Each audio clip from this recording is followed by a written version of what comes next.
이제 봉독했던 계시록 17장 12절에서 18절의 본문의 내용을 가지고 큰 음녀의 멸망과 예수 그리스도, 이런 제목으로 이제 하나님의 말씀을 나누도록 하겠습니다. 이제 우리가 이제 계시록 17장 마지막 내용까지 오늘 봉독했는데, 오늘 17장 우리가 내용을 이렇게 보면은 많은 물 위에 앉은 큰 음녀가 나왔죠. 그리고 이 음녀가 타고 있는 붉은 짐승, 그런 내용이 또 11장에 나왔고, 그리고 오늘 이제 본문에 이제 보면은 이 붉은빛 짐승에게서 나오는 열불과 열왕에 대한 그런 내용이 오늘부터 이제 나오는 것을 볼 수가 있습니다. 짐승은 큰 능력과 그 권세를 상징하는 표현으로 일곱 머리와 열 뿔을 가졌다, 그렇게 이제 여러 번 이렇게 우리가 계시록에 나왔습니다. 짐승은 큰 능력과 권세를 가졌는데 그걸 상징적으로 어떻게 표현하느냐 하면 일곱 머리와 열 뿔을 가진, 그렇게 표현을 했는데, 이 짐승이 가지고 있는 일곱 머리와 그 열 뿔에서 뭐가 나오느냐 하면 실제로 이 땅에 역사하는 열왕이 나오는 겁니다. 열왕. 자, 이 열왕들이 마지막 때에 12절에 보니까, 오늘 12절에 보니까요, 이 짐승의 일곱 머리와 열 뿔에서 나오는 이 열왕이 마지막 때에 12절에 짐승과 더불어 임금처럼 한동안 권세를 받을 것인데, 그리고 13절에 보세요. 그들이 한 뜻을 가지고 자신들이 가지고 있는 능력과 권세를 다 짐승과 그 짐승을 탄 음녀에게 몰아주는 거예요. 에? 그러니까 이 몰아주니까 이 음녀가, 자, 어느 정도 18절 이제 마지막 절 보세요. 이 짐승과 이 열불으로부터 이 힘을 공급받은 음녀가 어느 정도 권세를 가지고 있냐, 18절에 그 여자는 땅의 왕들을 다스리는 큰 성 바벨론이라 할 정도로 이렇게 막강하게 음녀가 힘을 가지게 되는 겁니다. 자, 이 짐승과 열왕, 이 짐승과 그로부터 나오는 이 열왕, 그리고 또 음녀가 오늘 이 본문 10장 전반을 보면은 동맹관계를 맺고 있는 거예요. 짐승과 거기서 나오는 열왕과 음녀는 무슨 관계라고요? 서로 한 뜻, 한 목적을 가진 동맹관계를 맺고, 자, 이 동맹관계를 맺고, 이 동맹관계를 맺는 목적은 한 가지입니다. 14절에 보세요. 이 짐승과 열왕, 음녀가 동맹관계를 맺는 목적은 14절에 누구와 싸우기 위해서? 예? 어린 양과 싸우기 위해서. 이 어린 양이 누구지요? 예수 그리스도와 싸우기 위해서 동맹관계를 맺고 싸웠는데, 그런데 결코 어린 양과 그와 함께 있는 자들, 그 부르심을 받고 택하심을 받은 진실한 자들을 이겨요, 못 이겨요? 에? 이기지? 성경을 읽은데도 잘 모르지. 자, 이기지 못합니다. 그런데 그들이 어린 양을 이기지 못하는 이유가 황당해요. 어린 양이 그들을 완전히 깨부셔서 이기지 못하는 게 아니라 16절에 보세요. 16절에 내가 본 바 이 열불과 짐승은 누구를 미워하는 거야?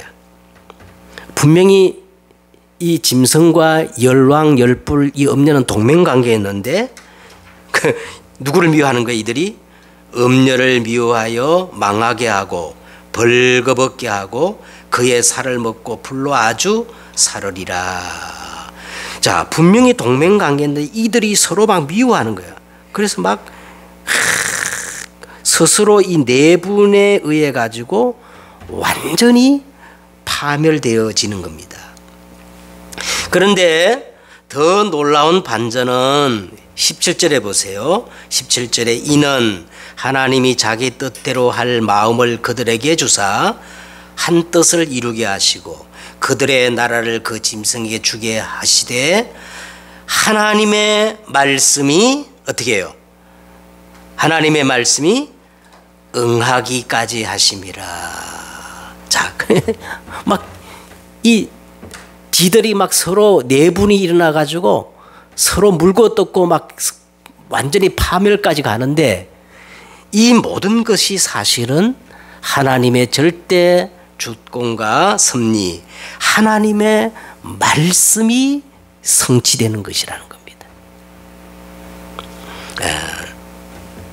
이게 이제 오늘 본문의 내용이라고 할 수가 있습니다. 알겠죠? 자, 그래서 자, 오늘 이 17장에 나오는 짐승, 그 짐승에게 있는 7머리와 10뿔, 열왕, 그리고 이 그 짐승을 타고 이 땅의 왕들을, 모든 백성과 이 땅들의 왕들을 다스리는 큰 음녀, 한마디로 큰 성 바벨론이라고 했는데 그 인과 관계를 우리가 오늘 이제 알려면 지금까지 이제 요한계시록의 내용을 좀 정리해야 되는 거예요. 구슬이 서말이라도 어떻게 해요? 깨어야 보배가 되듯이 이 짐승과 그 짐승에서 나오는 열왕, 그들을 타고 있는 이 음녀, 큰 성 바벨론, 이런 것들이 우리에게 어떤 의미가 있는가 하려면 지금까지 나온 내용을 우리가 정리할 필요가 있습니다. 자, 그러면 먼저 오늘 이 음녀, 큰 성 바벨론이라 그랬는데 서론적으로 이 음녀의 그 힘과 권세가 어디에서 나오는가 하면 그 시작이 요한계시록 12장에서부터 나옵니다. 요한계시록 12장 3절에 보니까 하늘에 큰 이적이 보이니 보라, 한 큰 붉은 용이 등장하는 거예요. 붉은 용. 붉은 용이 등장하는데 똑같이 머리가 7이요, 뿔이 10이라 그랬어요. 그러면서 12장 9절에 그 이름이 정확히 나오는데 이 붉은 용의 이름이 뭐냐? 옛뱀, 마귀라고도 하고 사단이라고도 하며 온 천하를 깨는 자라 그랬어요. 예? 자, 이 옛뱀, 마귀라고도 하고 사단이라고도 하고 온 천하를 깨는 자가 하나님을 대적하는 거예요. 하나님을 대적하여 하늘에 전쟁이 일어났는데 싸우나 이기지 못하여 다시는 하늘에서 그들이 있을 곳을 얻지 못하고 땅에 떨어졌어요. 땅에 떨어졌어요. 이 땅에 떨어진다, 이 말을 네피림이라 그랬죠. 위에서 떨어진 자 네피림. 땅에서 떨어졌는데 이 땅에 떨어진 이 붉은 용이 온갖 수단과 방법을 동원해 가지고 여자의 그 후손, 약속된 그 여자의 후손이 이 땅에 태어나지 못하도록 온갖 시도를 했지만 수포로 돌아가지, 성공하지 못하고 수포로 돌아가고 드디어 여자의 후손을 이렇게 출생하게 하는데, 태어나게 하는데 그 여자의 후손이 누구였어요? 예수 그리스도예요. 예수 그리스도. 그래서 예수 그리스도가 십자가에 죽으시고 3일 만에 부활하시자 이 여자의 후손 예수 그리스도가 만국을 통치하는 무슨 권세를 가진 거예요? 철장의 권세를 가지고 이 사단의 머리를 완전히 깨버렸어요. 붉은 용의 머리를 깨버렸단 말이에요. 그러니까 이 붉은 용의 힘을 잃고 땅으로 내려와 가지고 제한적 기간이에요. 42달 동안 광야에서 양육을 받던 여자를 핍박하고, 이 광야에서 양육받던 여자가 누구라 그랬어요? 교회라 그랬어요. 이 여자를 핍박하고 죽이려 했지만 이것마저도 하나님의 절대 주권과 보호하심으로 실패하게 되자 이제 계시록 13장에는 요 붉은 용이 자기의 정체를 숨기고, 계시록 13장에 보니까 이 붉은 용이 자기 정체를 숨기고 자기 대행자 둘을 이 땅에 보내지요. 그죠? 자기 대행자 두 짐승을 이 땅에 보내는데, 첫째 계시록 13장 1절에 보니까 내가 보니 바다에서 한 짐승이 나오는데 뿔이 10이요 머리가 7이요. 똑같은 표현이 나와요. 응? 머리가 7이고 뿔이 10인 이런 짐승이 이제 바다에서 나오는데, 아니 이 짐승도 이제 보면은 무슨 색의 옷을 입었어요? 붉은색이라. 붉은색. 그래서 계시록 13장 3절에 보니까 여자가 붉은빛 이 짐승을 탔는데 그 짐승의 몸에 하나님을 모독하는 이름이 가득하고 7머리와 10뿔이 있으며, 그 다음에 17장 오늘 4절에 보세요. 그 여자도 무슨 옷을 입었어? 붉은 옷을 입었어. 붉은 용, 붉은 짐승, 붉은 옷을 입은 여자. 여러분 지금까지 나온 이 내용을 종합해 보면은 이들은 같은 유니폼을 입는 거예요. 어떤 색의 유니폼을 입었어? 붉은색. 붉은 용, 붉은 짐승, 붉은 옷을 입은 여자. 그런데 이 같은 유니폼을 입었다는 말은 이들은 동맹관계로서 한 목적과 한 뜻을 가지고 있는 것을 말씀하고 있는 겁니다. 자, 그래서 이제 이 붉은 용, 이 사단의 대행자로 두 짐승이 이제 출현하는데, 바다에서 올라온 짐승은 붉은 용과 같이 7머리와 10뿔을 가졌는데, 이것은 전 역사에 걸쳐서 정치적인 힘을 동원해 가지고 하나님을 대적하는 적그리스도를 얘기합니다. 정치적인 힘을 가졌단 말은 아주 강대국을 이용해 가지고 하나님을 대적하는 적그리스도예요. 그리고 땅에서 올라온 짐승은 그 모습이 어땠어요? 양처럼 뭘 가졌어요? 양처럼, 어린 양처럼 두 뿔을 가졌는데, 입은 누구의 말 하는 거예요? 용의 말, 뱀의 말을 하는 거짓 선지자.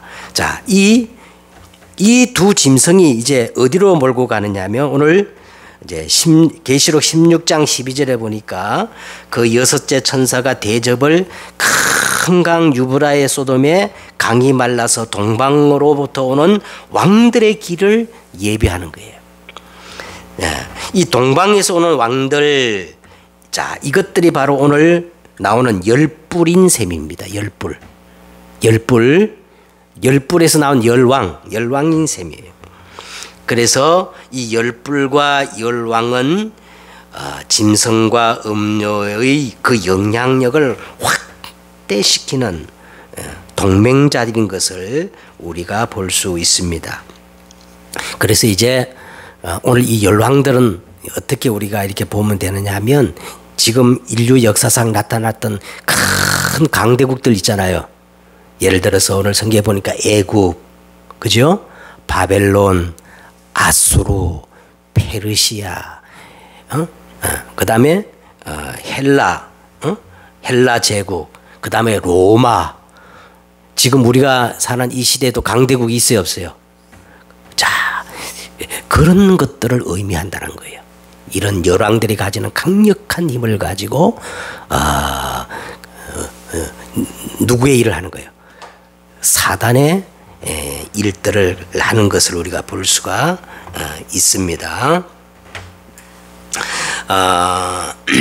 그래서 이들이 12절에 보니까 짐승과 더불어 임금처럼 한동안 권세를 받으리라 되어 있는데, 이거는 이제 마지막 7번째 머리에 해당하는 것으로 이제 11절에 보니까 8번째 왕으로 최후의 전쟁, 아마겟돈 전쟁을 야기시키고 그 전쟁을 주도하는 세력의 때를 말하는 것입니다. 자, 그러면 이제 본론으로 우리가 들어가서, 자, 오늘은 우리가 오늘 이 본문을 보면서 막 지금 현실뿐 아니라 왜 인류 역사가 이렇게 흘러가고 있는가, 거기에 대한 성경적 세계관을 우리가 얻을 수가 있습니다.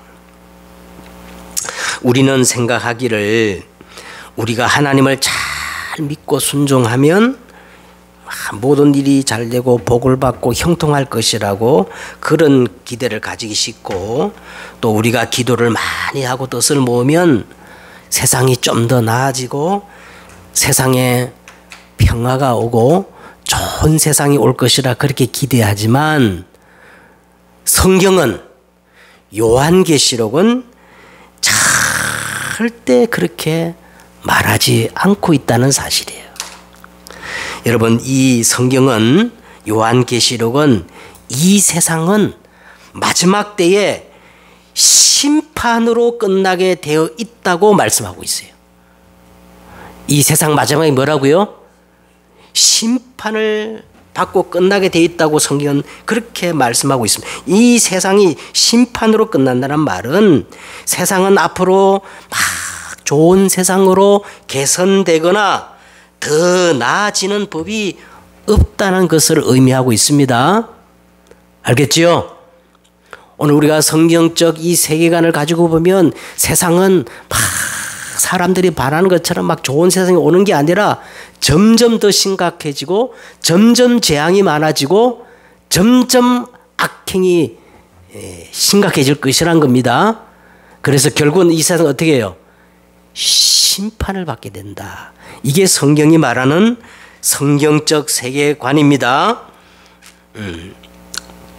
그래서 오늘 이 본문을 보면은 우리에게 세 가지 세계관을 우리에게 말씀하는데, 첫째는 세상 나라예요. 여러분, 우리가 지금 세상에 살고 있죠? 우리가 살고 있는 이 세상은 도대체 어떤 곳인가 말하면, 성경은 오늘 요한계시록 이렇게 말해요. 짐승의 등을 타고 많은 물 위에 앉은 큰 음녀가 음행의 포도주로 모든 세상 사람들을 온통 취하게 만들어. 그래가지고 모든 백성과 땅의 왕들을 다스리는, 한마디로 큰 성 바벨론이라는 거예요. 이 세상을 요한계시록은 뭐라고 얘기해요? 큰 음녀가 다스리는 뭐예요? 큰 성 바벨론. 이제 다음 주에 또 나와요. 큰 성 바벨론이.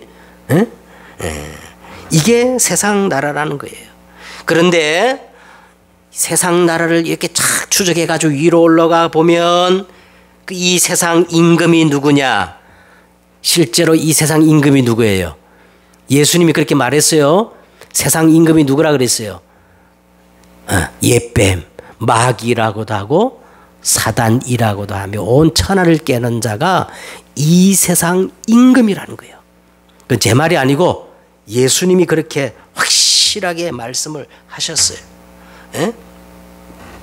이 땅은 사실은 마귀가 왕도를 하는 사단의 나라입니다.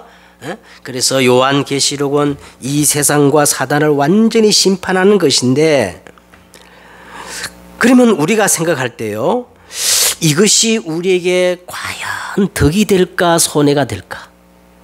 하나님이 이 세상을 심판하는 것이 우리에게 과연 덕이 될까 손해가 될까? 에? 어떤 사람은 막 예수님이 오는 거 막 두려워하는 사람이 있어. 그렇죠? 막 예수님이 오늘 오시면 큰일 난다 두려워하는 사람이 있는데, 이것이 우리에게 과연 손해인가 덕이 될 것인가? 우리에게 굉장한 축복이요 덕이 된다는 거예요. 우리는 이 땅에서 그냥 형통하게 사는 것이 축복인 줄 아는데, 하나님은 이런 과정을 통해서 무엇을 준비하고 계시느냐? 자, 뭐를 준비하느냐? 이런 과정을 통해 뭐를 준비하느냐? 새 하늘과 새 땅이라 그랬죠. 이제 요한계시록 마지막 부분에 나와요. 새 하늘과 새 땅. 하나님 나라를 하나님은 완성시키고 계시는 것입니다. 그러면 도대체 세 가지 나라가 있다 그랬죠. 첫째는 세상 나라, 두 번째는 무슨 나라예요? 사단의 나라, 세 번째는 하나님의 나라인데 하나님의 나라는 어떤 것이냐? 그 답이 오늘 14절에 나옵니다. 그 14절에 보니까 이 하나님의 나라는 어린 양 예수님이 만주의 주가 되시고, 그죠? 만왕의 왕이 되셔서 다스리고 통치하는 나라가 누구의 나라예요? 하나님의 나라. 그래서 우리는 세 가지 세계관을 가지고 봐야 돼요. 모든 것을. 알겠죠? 지금 세상이 되어나가는 꼴을 보면서 막 현상만 보지 말고 저 배후에 사단의 역사하고 있구나. 그죠?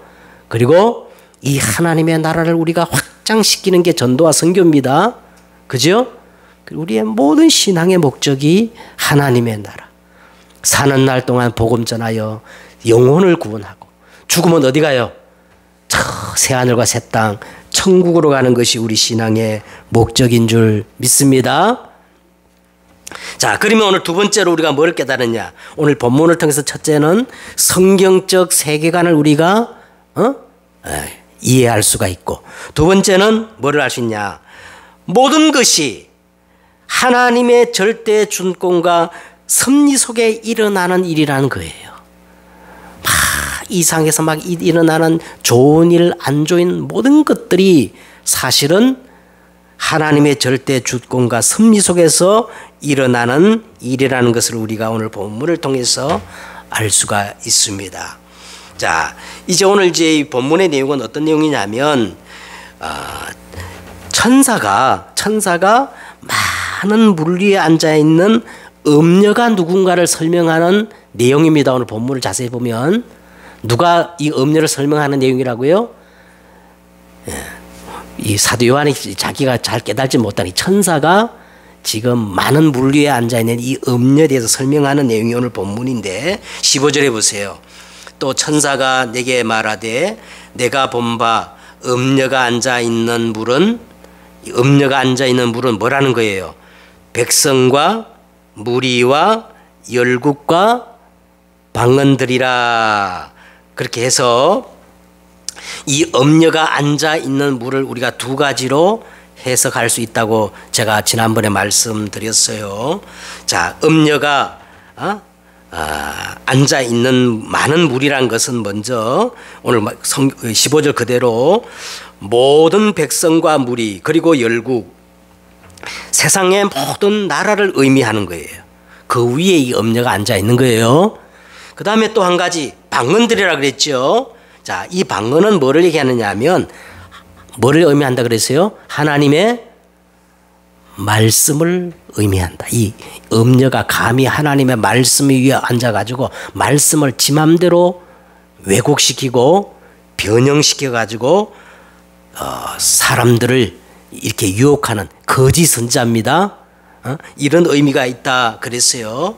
그래서 그 이름이 18절에 보니까 여자는 땅의 왕들을 다스리는 큰 성 바벨론이라는 것을 보아가지고 모든 백성과 나라들, 종교까지도 이 음녀에게 복종하고 휘둘리고 있는 것을 볼 수가 있습니다. 자, 그런데 16절에 보니까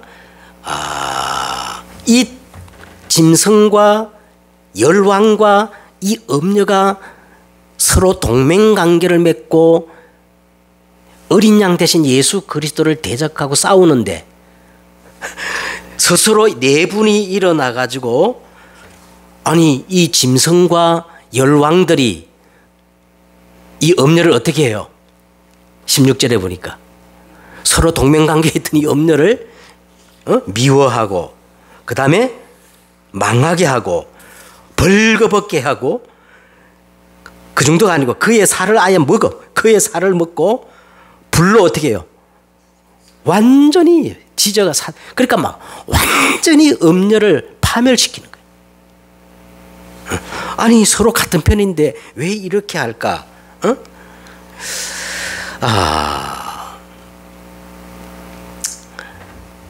이제 이 모습을 우리가 보면은요, 마치 창세기 11장에 나오는 그 바벨탑 있죠. 바벨탑도 똑같습니다. 우리가 힘을 합쳐가지고 성읍과 탑을 건설하여 그 탑 꼭대기를 하늘에 닿을까요? 우리 이름을 내자 하고 막 힘을 뭉쳐가지고 하는데 하나님이 그 바벨탑을 무너뜨렸어요? 아니면 스스로 무너뜨려진 거야? 지네들이 언어가 혼잡게 돼가지고 내분이 일어나가지고 스스로 이렇게 멸망한 것처럼 오늘 이 그림이 똑같은 그림으로 이렇게 나오고 있는 겁니다. 자, 그런데 오늘 17절에 보니까 이것들이 전부 다 뜻밖에도 하나님의 계획 속에 이루어지는 것들이라는 거예요. 하나님의 말씀이 성취되어지는 것들이라는 거예요. 자, 왜 이렇게 내분이 일어나고 저들 스스로 자기들의 발등을 찍을까? 그런데 오늘 본문은 성경은 거기에 대해서 설명하지 않습니다. 그죠? 아니 어떻게 저들이 내분이 일어나가지고 스스로 그냥 막 미워하고 살을 뜯어먹고 완전히 불사르고 이런 잔혹한 내분이 일어날까? 여기에 대해서 성경은 우리에게 말씀해 주지 않지만 우리가 성경 전체를 통해 보면은 이런 결론을 얻게 되는 거예요. 자, 이게 무슨 뜻이냐면 창세기 3장으로부터 시작된 인간의 근본 문제는 모든 것을 파멸시키는 힘이다. 그런 거예요. 모든 것을 파멸시키는 힘이다. 우리 인간의 근본 문제가 어디서 시작됐어요? 창세기 3장에서 시작됐는데 이 창세기 3장 문제는 우리 인간의 모든 것을 파멸시키는 힘이라는 거예요. 제가 이렇게 저녁에 이제 서울 시내 이렇게 밖에 나가 보면요, 야, 우리나라가 참 좋은 나라예요. 군데 파란 전등이 켜져 있어. 그게 뭐냐면 해충들 있잖아요. 해충들을 유혹해가지고 그 해충들을 태워버리는 불이라. 여러분 밖에 나가면 많이 있어요. 공원에 가면요. 그런데 이 해충들이 지가 죽을 줄도 모르고 그 불빛에 다 모여들어가지고 그냥 그 지나가면 그 냄새가 막 나. 저들이 다 죽는 냄새가. 인생들이 그래요. 분명히 파멸이 결정돼 있는데 죽을 줄도 모르고 막 그 속으로 막 다 들어가. 이게 창세기 3장 인간의 근본 문제입니다. 자, 그래서 세 번째로 우리는 여기서 창세기 3장 근본 이 문제를 치유하는 근본 문제를 치유하는 근본 치유의 필요성을 깨닫게 되어지는 겁니다. 그래서 우리는 반드시 세 가지를 치유해야 돼요. 이거 아니면 다 파멸이요 멸망이에요. 첫째는 뭐냐? 운명을 바꾸는 근원 치유가 일어나야 돼요. 뭐를 바꾸는요? 운명을 바꾸는 근본적인 치유가 일어나요. 그러면 우리 인간의 이 운명을 누가 쥐고 있어요? 오늘 보니까 예뱀, 마귀라고도 하고 사단이라고도 하고 온 천하를 깨는, 그죠? 그 존재가 우리 운명을 쥐고 있단 말이에요. 그래서 예수님이 뭐라 그랬어요? 너희의 아비 마귀라고 그랬어요. 죽기를 무수함으로 한평생 매여 종노릇하고 있다고 성경은 그렇게 말하고 있습니다. 이 운명을 바꾸는 근원 치유가 안 일어나면요, 오늘 다 이 심판 속에 같이 멸망받는 겁니다. 알겠죠? 두 번째는 우리가 어떤 치유가 일어나느냐면 왜 재앙과 저주가 이 땅에 끊이지 않느냐? 이 재앙 막는 근원 치유가 일어나야 돼요. 이거 치유 안 되면요, 나는 열심히 살고 아무리 발부둥 쳐도 어느 날 감당할 수 없는 재앙과 저주가 와가지고 불치병이 걸리고 사고가 터지면 어떻게 할 거예요? 예? 그래서 재앙 막는 무슨 치유가 일어나야 돼요? 근원 치유가 일어나야 돼요. 그러면 왜 재앙과 저주가 이 땅에 끊이지 않느냐? 죄 때문에 그렇습니다. 뭐 때문에 그래요? 우리는 죄라 그러면 남 거 뭐 미워하고 도둑질하고 남 해코장이 죄라 그러는데 성경은 그거를 죄라고 그러는 게 아니에요. 성경의 죄라는 것은요, 하나님의 그 목적과 의가 있는데 거기에 못 미치거나 빗나가거나 그런 것들을 성경은 죄라고 그러는 거죠. 이게 원죄입니다. 원죄. 그래서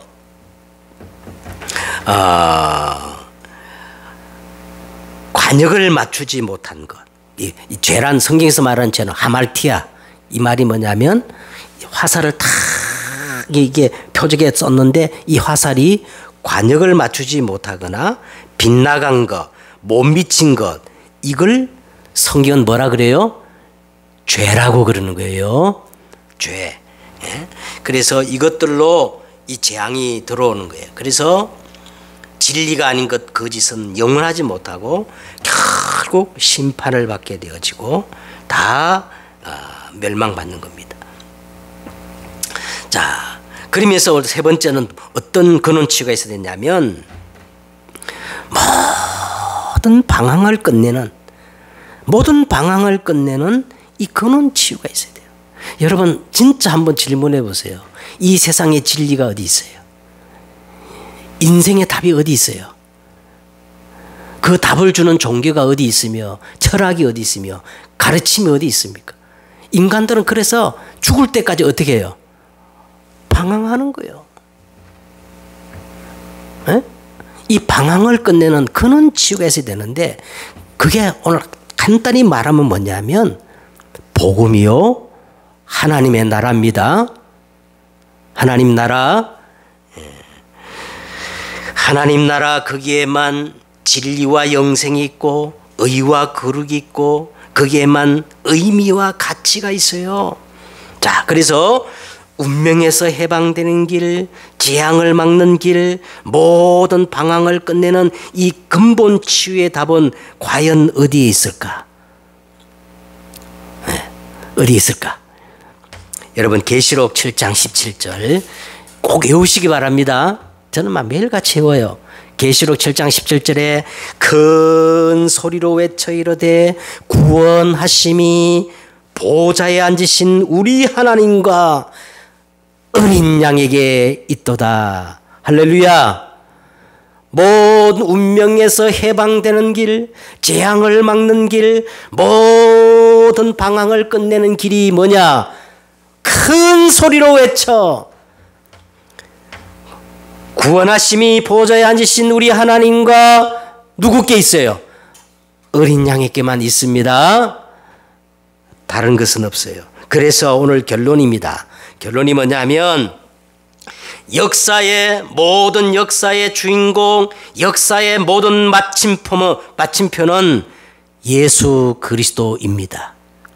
우리 14절 다 같이 읽겠습니다. 14절 그들이 어린 양과 더불어 싸우려와 어린 양은 만주의 주시요 만왕의 왕이심으로 그들을 이기실 터이요 또 그와 함께 있는 자들 그 부르심을 받고 택하심을 받은 진실한 자들도 이기리로다. 이 말이 뭔 말이냐면 예수 그리스도는 모든 역사의 주인공이시며 역사의 마침표라는 거예요.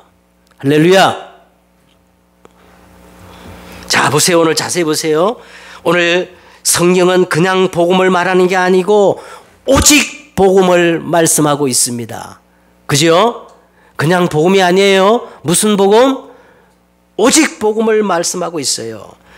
예수 그리스도의 이 복음을 오직 복음으로 깨닫는 자들이 누구냐?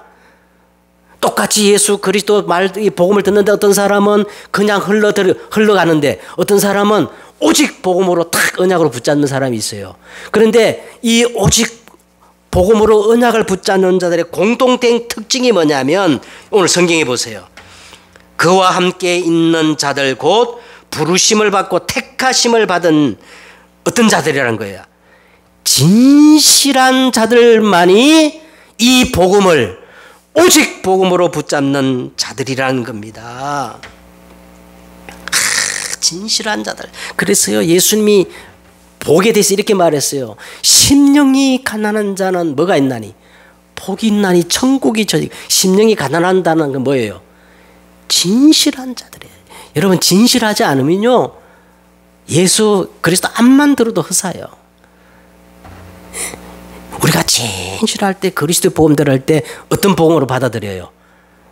오직 복음. 오직 복음으로 받아들이는 겁니다. 예?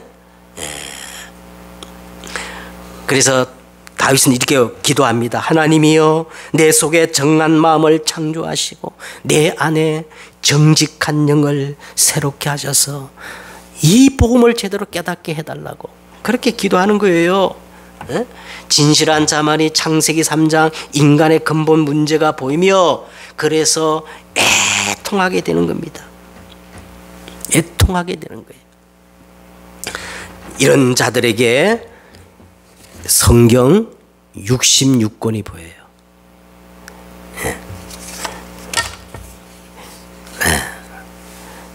간단히 우리가 모세의 오경을 통해서 저 말씀을 좀 정리하면, 여러분, 창세기라는 게 뭐냐? 창세기라는 것은 인간의 모든 문제와 그 해답을 밝히는 게 창세기예요. 창세기 3장과 창세기 3장 15절 여자의 후손입니다. 출애굽기란 게 뭐냐면 진정한 해방이란 게 뭐냐? 출애굽이 해방이 아니고 출허감돼야 돼. 출허감. 그걸 말하는 것이 출애굽기의 내용이요. 그 다음 나오는 게 뭐예요? 레위기죠. 레위기는 우리가 이 큰 성 바벨론, 이 광야를 살아가는 힘을 말씀해 주고 있는데 세 가지가 나옵니다. 언약궤, 언약궤 말씀이죠. 언약궤. 그 다음에 뭡니까? 세절기. 그 다음에 회막 중심. 예배가 세상을 이기는 힘이라는 거예요. 예배보다 앞서간 거 다 우상이에요.